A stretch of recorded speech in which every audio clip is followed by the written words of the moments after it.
ముందుగా సుమన్ టీవీ ప్రేక్షకులకు నమస్కారాలు తెలియజేస్తూ ఈ రోజు రాష్ట్ర ప్రభుత్వం నిర్వహిస్తున్నటువంటి వృద్ధాప్య వికలాంగుల వితంతు పింఛన్లను సర్వే పేరు మీద మొత్తం వచ్చే పింఛన్లను తీసేసే విధంగా ఈ ప్రభుత్వం ప్రయత్నం చేస్తుందని చెప్పి మా దృష్టికి తెలియవచ్చింది.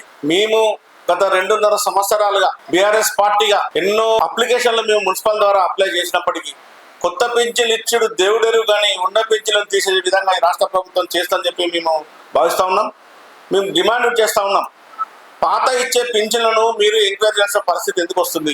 ఎంక్వైరీ చేసి మీరు ఉన్న పింఛన్లు తీసేస్తారని చెప్పి మాకు ఏదో మా ప్రజల తరఫున చాలా భయాందోళనకు గురవుతున్నాం. కాబట్టి దయచేసి ఈ రాష్ట్ర ప్రభుత్వాన్ని డిమాండ్ అనుకుంటారా లేకపోతే అప్పీల్ అనుకుంటారో తెలియదు, కానీ కొత్త పింఛన్లు అప్లై చేసుకున్న వారికి కొత్త పింఛన్లు మంజూరు చేయించవలసిందిగా, అదేవిధంగా ఇప్పుడు మీరు సర్వే పేరిట పాత పింఛన్లను కనుక సర్వే చేయించి ఉన్న పింఛన్లను ఊడగొట్టే విధంగా ఈ రాష్ట్ర ప్రభుత్వం చేస్తామని చెప్పి మేము భావిస్తాం. ఒకవేళ అదే విధంగా జరిగితే మాత్రం రాబోయే రోజులలో తీవ్రమైన పరిణామాలతో పాటు ప్రజా ఉద్యమాలు కూడా చేస్తామని చెప్పి మేము డిమాండ్ చేస్తాం.